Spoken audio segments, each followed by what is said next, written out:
What's up, everybody? This is Devin White, linebacker for the Tampa Bay Buccaneers. You're listening to the LCC Network. Go Bucks.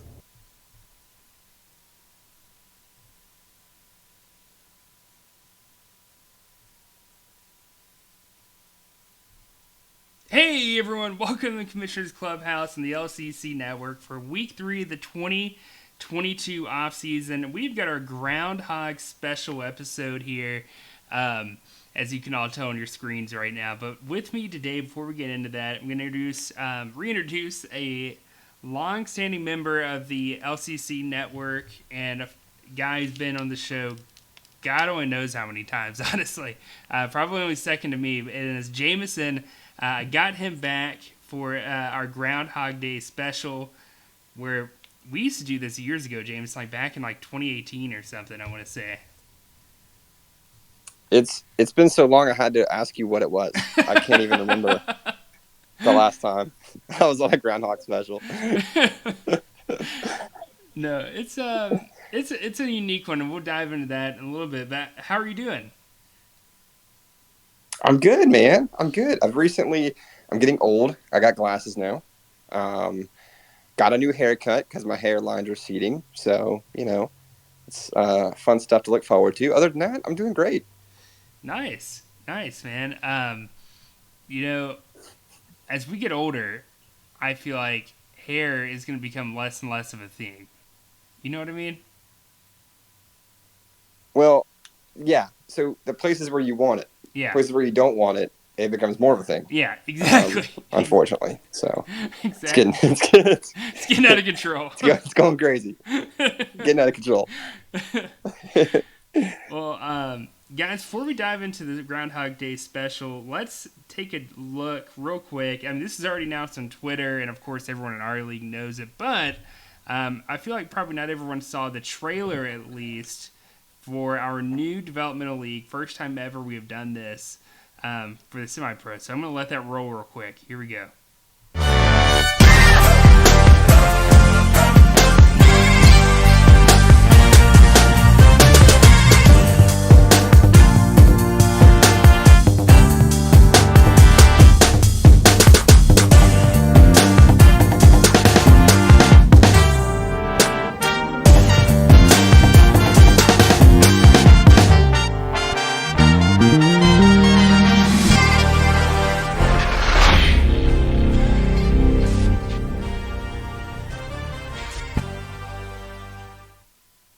All right. So as you can tell, semi-pro is the name of what we voted on, the name of our developmental league.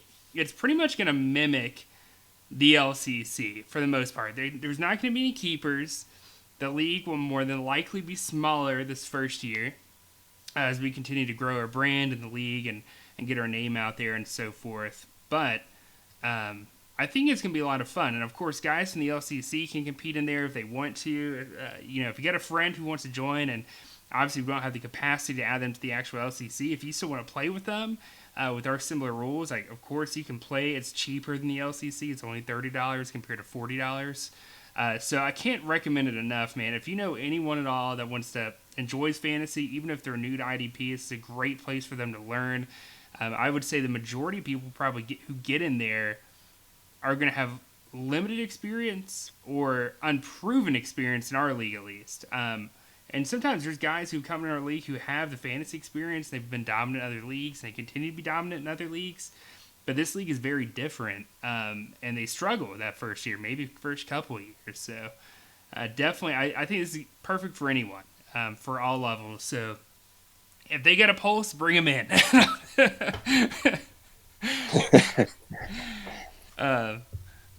That's how some of the companies I hired for, that was the same philosophy with some companies I hired for. It's just like, they got a pulse, bring them in. Oh, man. Do you have anything you want to add to that, James, before we get into the Groundhog Day Fantasy Edition? I don't think so. I think we just need to just recruit. Like, I've started recruiting for it already. Like Pat said, we can take some risks, kind of like, have fun with it. It's the first year, we need to get. What do you think, Pat? I mean, at least like 8 guys Yeah. to play in that league. Yeah, I agree. so It needs to be 8. And even 8's still kind of small. Like 8's bare minimum. That's like just getting by, right? That's like, if someone says, I survived a car crash, but I'm a vegetable. All right, they've survived, but is it a really good life that they want to live? Probably not. So, like, is it like that, Pat?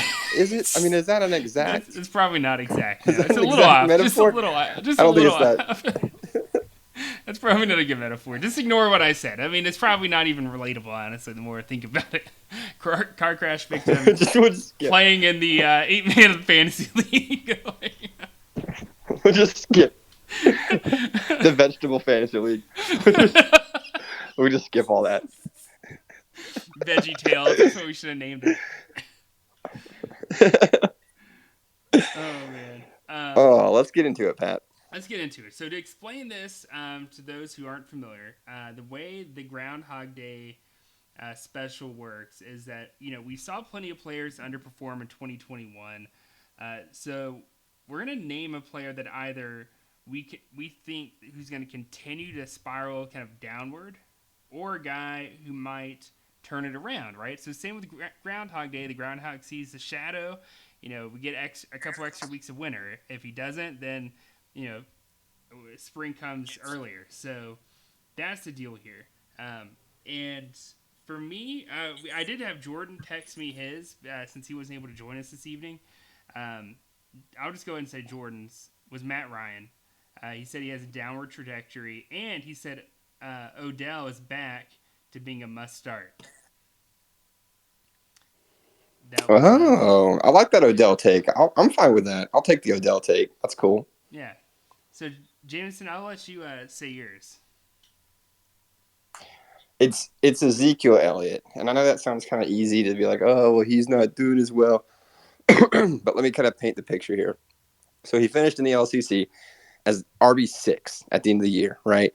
404 points. It looks really, really good. But when you take it by average of running backs that played at least 12 games, he was RB12 on the season, right? So I took out McCaffrey and Henry because they didn't play at least 12 games. He was RB12 on the season, so which is still good, right? And this is not to say he's going to fall off a cliff, but he's turning 27 this year. And there was a study that was on Fantasy Pros of over 1,000 running backs over the last 14 seasons. And from age 21 to 32, age 27 was the least productive in terms of top 5 finishes besides age 29. So literally like 13th worst like to be that age at fantasy running back. Literally less than 3% of fantasy running backs at age 27 have finished in the top 5 and at all over 14 seasons.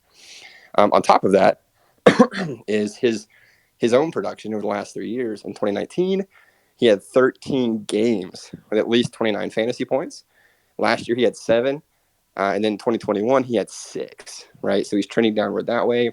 He's trending down in average fantasy points per game, 34 in 2019, 27 in 2020, and then 25 in 2021. And on top of that is just his snap counts, his workload. This point is the easiest to argue against because you could say, well, the Cowboys were, going to win the division. They weren't going to play him, resting for the playoffs, et cetera, et cetera. But over the first 10 games, over the last 10 games, he did not exceed more than 70% of the snap count at all, except one time. So over 10 games, he only exceeded it one time, versus in his first 7 games, he exceeded it 6 times. So you can argue injury or age or resting for the playoffs or whatever, but he's definitely over the last three years trending downward, right? So again, not falling off a cliff. I don't think he's going to be RB40 or nothing crazy like that. But when you look at some of the guys that were technically behind him that averaged more points than him playing at least 12 games, Elijah Mitchell, for example, you could see a healthy Cam Akers next year. I'm expecting him to drop, from RB6 total finish to maybe RB11, RB12, RB13. But he's definitely trending down. Like he's definitely near that back end of his career. Tony Pollard's getting more snaps. He's the receiving back, the third down running back.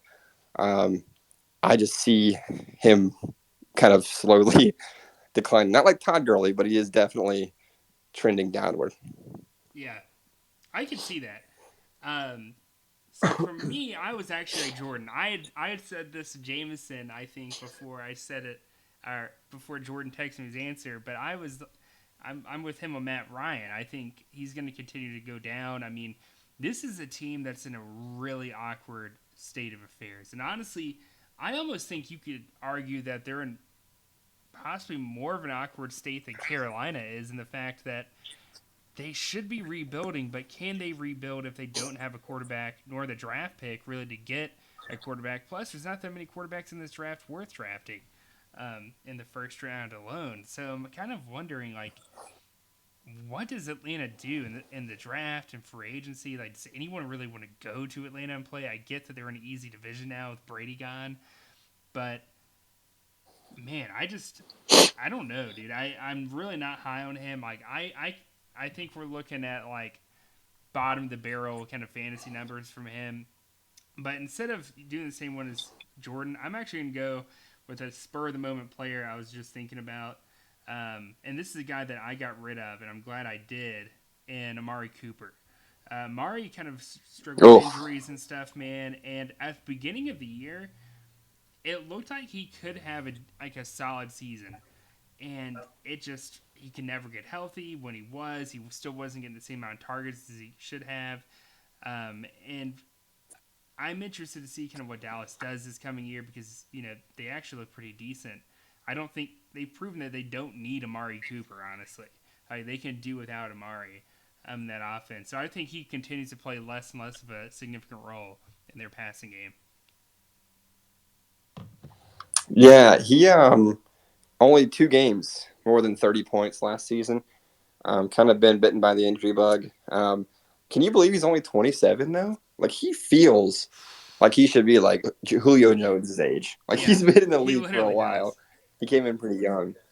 But yeah, did you see there was something about Stephen Jones recently talking about Amari Cooper and his situation, saying, hey, it wasn't all his fault. We got to play better.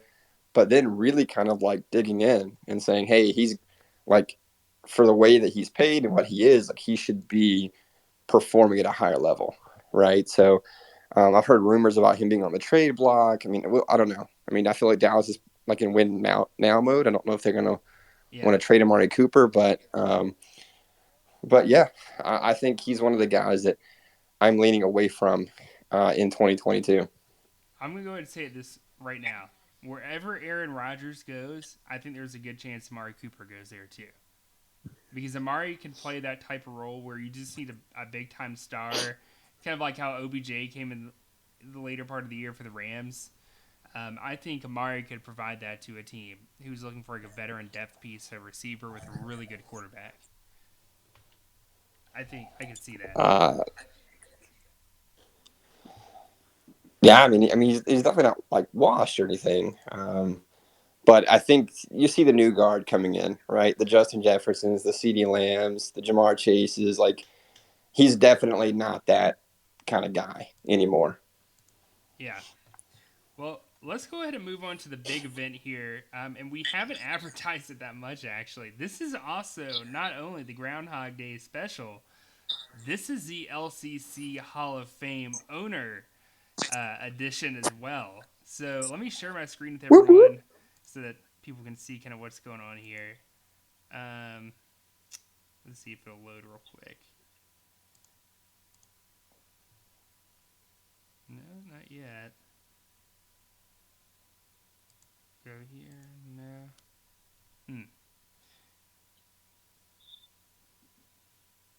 Well, I don't know why it's not sharing my screen right now with you guys. So what I'm going to do is we'll just talk about it. And obviously this is going to be on the website anyway. So if anyone wants to go check it out, they can. So let's go back here and we'll chat about it. So Jameson, obviously we're not going to talk about every single owner who's ever played in this league, like the spreadsheet might indicate. I think it's probably best we obviously talk about our new addition to the LCC Hall of Fame. And then on top of that, we can talk about some like guys who jumped really high, or maybe who didn't move as high as we thought they would, and so forth. But let's actually let me start off by saying this: Cameron has made the Pro Bowl, or not Pro Bowl, Hall of Fame almost 2 times over. Who now has 363 Hall of Fame points. You just need 200 to get in, mind you. So to put that in perspective, Jade has 207, our first Hall of Fame owner, and Cody, who got in last year, currently has 203 Hall of Fame points. So let's bring us to our next guy, and actually jumped Cody for Hall of Fame points and got into the Hall of Fame. Are you ready for this, Jameson? I'm always ready. All right. Well, here we go. Oh my God! Okay, it's happening. Everybody stay calm. What's the procedure, everyone? What's the procedure? All right. So Colby is our newest addition to the LCC Hall of Fame for our GMs and owners. Congratulations, Colby, man! What a run! What a career it's been in the LCC. If you want to crown him, then crown her. Because Colby, he won the first Little Critter Bowl. He's been consistent throughout his career. He's had some bad years here and there, but for the most part, I mean, this is a guy that if I'm looking at my schedule and I see Colby on my schedule, I'm like, ugh, this is a game I have a good shot at losing. And Colby not only did well, but he did enough to surpass Cody and Jade in Hall of Fame points with 211. Crazy. He's got 36 divisional wins. He's made the playoffs 7 times since 2010. There's one season where he didn't play in all that as well. He's got 6 division championships. He's got 6 playoff wins. He's finished second place twice, along with winning Little Critter Bowl. Has 1 MVP player award, 5 Hall of Fame players. He's had 10 high point weeks in his career, which means he led the league in scoring 3 times in his career in like one single week, which is actually extremely hard to do. Especially now when there's 24 teams. Like, you got to beat 23 guys for that 1 week. I mean, that's pretty special when you do that, especially now. So yeah, he's got 10 there. You know, he's gone over 2,000 points in postseason play. He's won GM of the Year, of course, this past year. He sent 3 guys to the Pro Bowl this year, and was one of our favorites going into the playoffs, and it just didn't work out for him. But in this way, it did work out. He made the Hall of Fame, and you know what? Who needs a championship when you get in the Hall of Fame, right? He already had one anyway, so I'm sure he didn't lose any sleep at all from that playoff loss. Yeah. I mean, he didn't get a title this year, but he got the next best thing, which is a Hall of Fame inductee. He's enshrined with the greatest to ever play in the LCC. Yeah, he is. 4 guys among... I haven't done the math on how many GMs have competed in this league, but I guess I could count it real quick. Not count it, but sorry, I have Excel count it for me. Let's see. 50. We've had 50 GMs compete in this league since 2010. He's one of the top 4 to ever compete in the league. I mean, that's pretty elite, honestly. Like, that's pretty crazy. And I think that, too. I don't think you can argue against it. Colby deserved... I mean, you could argue he probably deserved to get in before this, but because we have a 200-point threshold, he's just now getting in.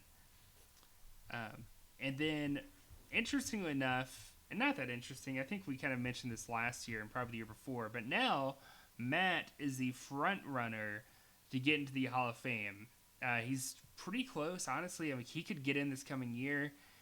He's got 181 Hall of Fame points, so he's only 19 away. I mean, you think about that. There's gets a couple division wins, makes the playoffs.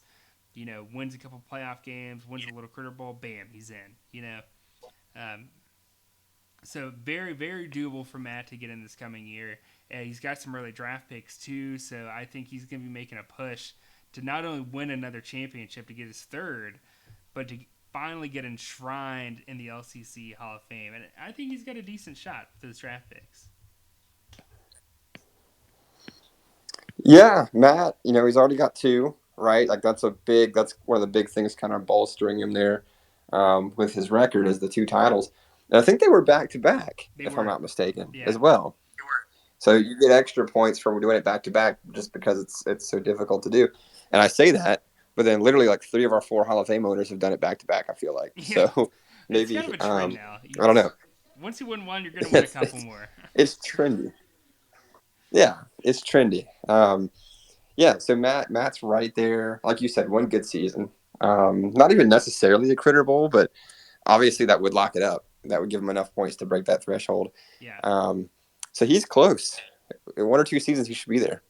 I agree. I think he definitely has a good shot. And one more thing while we're talking about this. If anyone has an idea, like, because we don't really have a really good way to award people who have made it to the Hall of Fame, like, I think there should be some kind of tangible thing that you get. Not money, not necessarily, but something that really, like, it's kind of important. You know what I mean? Like, for you to be that dominant in a pool of 50 competitors over a decade now, like, that's pretty special, man. And I really think, like, these 4 guys deserve something for the work they put in this league. Like, Cody's helped out with the league itself behind the scenes, and has competed really well. Cameron's helped with the other podcast and has been a big competitor in this league and almost been kind of like the league villain, if you will, for a lot of people, I feel like. So I would like to, if someone has any ideas, let us know. I'd like to hear that. Jameson, I don't really feel like talking about myself, so I'm just going to skip myself here. But I'm right behind Matt in the Hall of Fame race. Well, how about we do this then? We'll just lump a few guys together, like our next 5 closest competitors, like guys that are all broken. They've all broken 140 points. Okay. So these are the guys that realistically really. could get there in the next. Do what? I said this next group's like all of them are over 100 actually. Yeah, Over over 140. Yeah. Then there's a pretty steep drop. So these are guys who are realistically, they're 2 or 3 seasons away if they continue playing well. If they win some Critter Bowls, obviously they're very, very close. But yes, yourself at 174.5, Daquan at 169, Jordan at 150, myself at 145, and then your dad John at 143.5. Yeah. And of that group, you can see the difference. You can see the weight that is placed on a championship because of that group who is not in. There are only 1 title, and that's your dad at 143.5 points. The only one with a championship. The other 4, no championships. And then Daquan's appeared in a couple, but hasn't won one yet. So you can just see the weight that's placed on at least winning a title, right? Yeah. To get inside the Hall of Fame.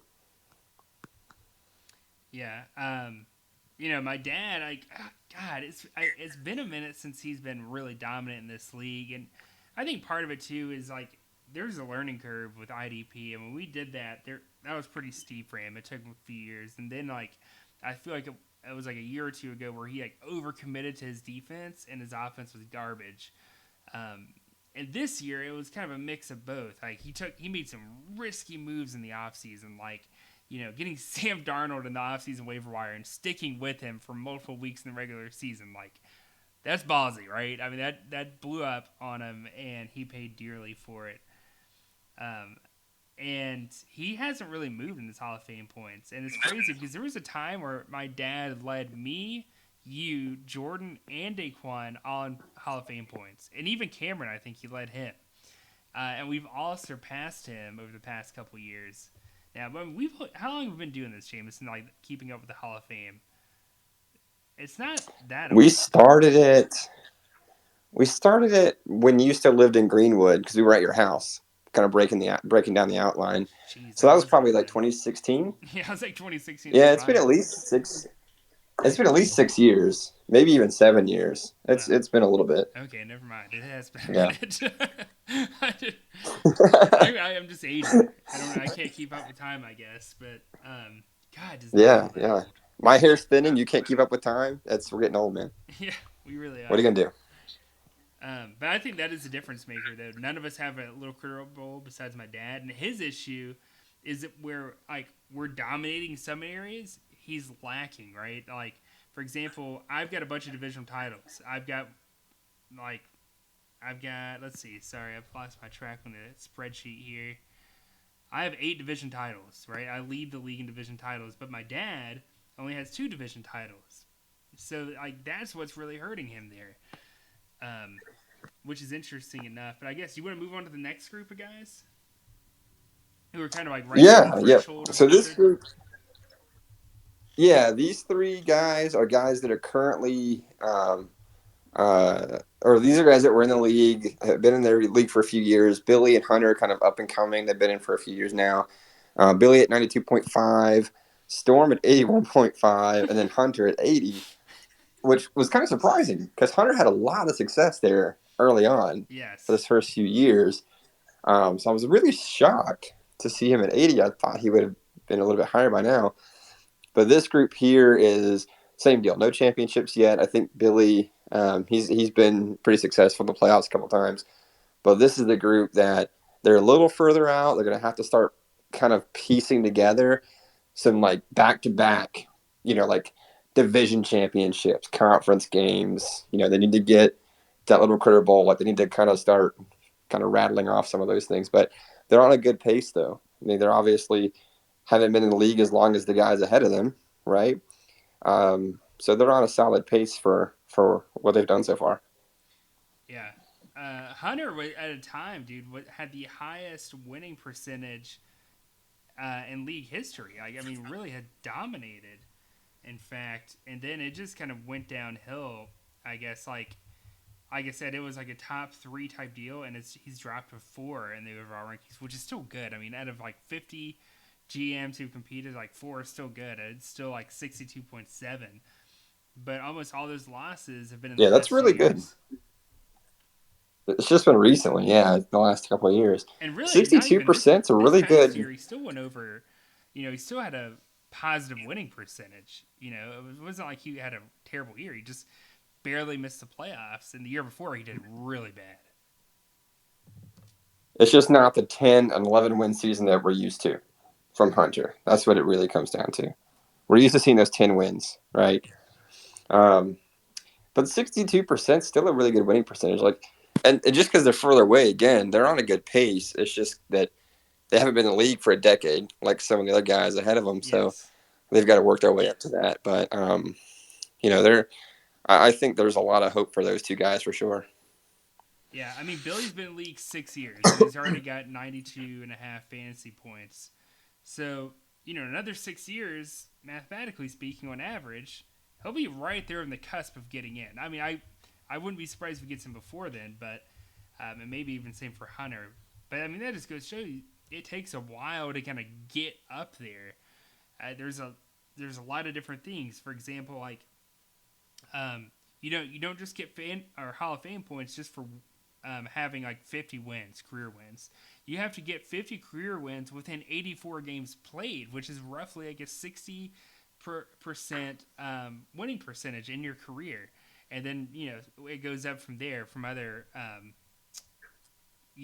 target points for overall wins in your career. But, yeah, I mean, those guys, our Storm is like the black sheep of that group. I mean, I don't even... Yeah, I'm surprised he even has 81.5 points. I don't even know how that's physically possible. I don't know if he ever finished above 500. I'll put it that way. Well, the biggest thing it looks like was he had a lot of Hall of Fame players. That's crazy. That's literally more than half of his. That's more than half of his fantasy or his Hall of Fame points, with just rostering guys that eventually made it into the Hall of Fame. I think that goes to show the Storm, though. It wasn't that like he drafted terribly. I mean, he made some terrible draft picks here and there, but he wasn't as active as he should have been, and that's kind of the reason we got rid of him too. There at the end, he wasn't very active, and he had all the opportunity in the world to succeed. And of course, I mean that kind of goes to show if you got 6 Hall of Fame players, how in the world did you not win more than 2 divisional titles? That's crazy. Or how did he not make the playoffs more than 3 times? That's absurd. So, I don't know. Just a quick observation there. Do you want to skip some of these other guys who are no longer in the league, though? By the way, like Isaac and Marie. Yeah, we're gonna skip. Isaac, Maria, Ryan, Tyler. Tyler's coming back to the developmental league though this year, I'm excited. which will be fun. Yeah, he's wanting to come back. So I'm not gonna like go off every single person because most of these guys haven't been around for forever. Some of it's just because they're new. Some of it's because they haven't had a lot of success. So I'm just gonna kind of mention Mondo, Mufali, Charles made a big jump this year. Big jump. Up the rankings, 33 points, which doesn't sound like a lot compared to some of the guys we've talked about who've been around for a decade. But I think he like tripled his point total this year or something like that. It was very close. And then we've got further down, BP, fairly new, only a couple of years in the league. Peyton, and then Big Oss at 19.5. Will at 13, just because he's fairly new. And, of course, Alex, just 2 years in. Who is the most surprising person, Patrick, of that group? So of that group that's below Tyler, like that, like that group there, which number is either really high or really low? What number was surprising? Two things jumped out. Well, I'll say this before that. I'll go and explain the reason why Charles jumped really quick. So Charles historically has struggled in this league. We talked about the learning curve, but it took him probably extra amount of time. And at the beginning, he wasn't even super active. Why you got to do my guy like that? But I'm building him up. Why you got to do my guy like that? But then he wins turnaround team of the year and makes the playoffs, wins his first ever playoff game, almost has as many playoff wins as I do now. And you know what I mean? Like, that's crazy. But, Charles, man, congrats on that season, man. I really want you to keep building that momentum. I know you can do it. I'm pulling for you. But anyways, that's not the team I really want to talk about. The team that surprised me in a positive manner is Armando, man. He's been in the league, 2 or 3 years roughly, and already has 36 points. He's been really good. He got Rookie GM of the Year his first year in the league. So I think this is his third year. He got not second place. He has a playoff win. He's won his division. He's made the playoffs twice in 3 seasons. Went to the Pro Bowl. Went to the Pro Bowl. Went to the Pro Bowl. Player at the Pro Bowl too. Didn't start him, but he made his roster at least. So that's a guy I'm really looking forward to who's up and coming. Is Armando. I think you don't see a lot of him in the group chat, which that's fine. But he still is making trades. He's very active. And he's kind of like an under the radar competitor that sometimes he's not going to talk trash to you, but he's going to beat your ass. Like, that's what's going to happen. Yeah, no, Mondo, he's always super competitive. I look forward to seeing him move up these charts here. The one that was surprising to me was, and we talked about this off the show a little bit, was Peyton. I feel like every year, we've said this before, I always feel like, hey, that's a great team right there. Like he's going to be super competitive. And it just never really works out. He's at 20.5. Yeah, I think he's been in the league like 3 years now. 2 years, 3 years. Yeah. I don't know exactly. But I was like, wow, only 20. Like I really felt like he would have been a lot higher than that. And it really comes down to just not having a lot of success in the postseason. So 5 division wins, and then he's got 1 playoff appearance, and that looks like it's it as far as that goes. And he's gotten points for like having players in the Pro Bowl and stuff like that. But that's really kind of where it rests right now. So again, not too late. String together some playoff appearances, some division titles, and then that number jumps dramatically, right? Like we've seen with Charles and a few other guys. But I was surprised that it was that low. I thought it was going to be higher than that. Yeah. And then maybe a guy who surprised me in the wrong kind of way is Mufali, but just being so low after being in the league. I mean, Armando's already passed him. Good Lord, Tyler has passed him, and Tyler hasn't been in the league in several seasons now, and he wasn't even that successful when he was in it, so. But yeah, that group's an interesting group because some of it's kind of like that underdog persona where, for a while they just seem to struggle and they worked their way up. Like they're slowly building their Hall of Fame score. Yeah, I like that group. It's very diverse. There's a really healthy mix of like, there's some retired guys in there. There's some up and coming guys. There's some guys who've been a little more stagnant.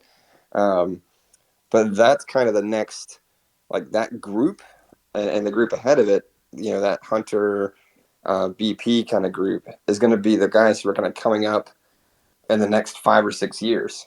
I would think is kind of where they're going to be, right? Yeah. If they keep moving toward that, right? That's going to be that kind of group.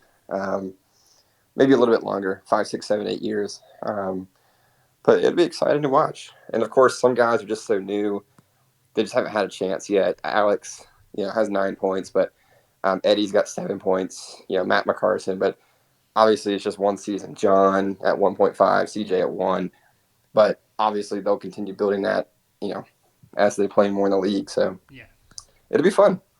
Yeah. I'm interested. Like some of these newer guys, like is there I mean, this sounds crazy. We've had a handful of instances too, to be exact, to where someone didn't get any Hall of Fame points when they played. I mean, granted, they were a 1-year wonder. They played 1 year, and obviously we got rid of them for a reason. But with that said, it in some ways it's super easy to acquire Hall of Fame points. In others, it's actually kind of difficult, especially if you inherit a bad team. So when I see a guy like Eddie with 7 points already, Zach with 5, and he's been in the league for a little bit, I know that's probably intimidating to look at someone who has like 360 something points, and you've got 3 or 4 or 5, 7, whatever, what have you. I think what we talked about earlier, where we just saw Charles jump by like 20 something points in 1 year, anyone could do that. I mean, it's not easy, but you can do it if you put in the work. You can get up there really quick, and Cameron got in the Hall of Fame I mean, in think about how fast. 11 years. Someone could do I that mean, in how a fast fraction it of can that time. happen. Yeah, I mean, if you win, let's say you win a couple division games, you win a division title, you win a little critter bowl, and you have the Pro Bowl or something. Like that's like I'm doing the math in my head really quickly, and that's like 50 points. Like you can get one season, Yeah. theoretically 40 something points. You can get one season, get a couple Hall of Fame players, get a GM of the year, et cetera, et cetera. And you can go from 7 to 60 in 1 year, right? So I started out slow. I think I had one playoff appearance in my first 3 or 4 seasons, no division titles. Like we weren't counting Hall of Fame points back then, but if we were, I would have had like 6 in my first 3 or 4 seasons. So like like it's never, you're starting new, you're learning things. You're only a couple seasons in. There's plenty of time and ways to make that jump. So Yeah, exactly. I think that's all we got. Is there anything else you want to add, Jameson, before we get off? I don't think so, man. I like coming back on occasionally. The baby's asleep, so I That's have some always time helpful. Yeah. tonight. So, oh, very, very helpful. Yeah, can't do a podcast when Yeah. she's awake. Not possible. Um, no, I look forward to kind of coming on, some more. I miss it. I have fun doing it. I think everyone likes it when I come on. I don't know. Cameron normally says like something. So I hope to get on more through the off season for sure. Yeah. No, I'm it's fun having you on, man. You can join us whenever you want and how often you want. And by the way, guys, if there's anyone out there who's interested in helping the league out, with anything at all, let us know. I have that sign up sheet. There's still plenty of room on there. In fact, there's not that many people signed up. So the more help we get, the better this league runs. The more things we can do, the more fun we can have, the more eventful the off season can be. But yeah, and we do have a big announcement coming out. I want to say later this month or so. But I don't want to give any hints out there. Some people already know about it, but only a handful of people. I want to keep it that way. I think it'll be really cool. But yeah, that's what we got, guys, for Groundhog Day and Hall of Fame special. We'll catch you guys next week in week 4 of the off season, which should be a blast. I don't want to give any hints out for what we're talking about next week. I'm going to leave you guys on the edge. We'll catch y'all later. Goodbye.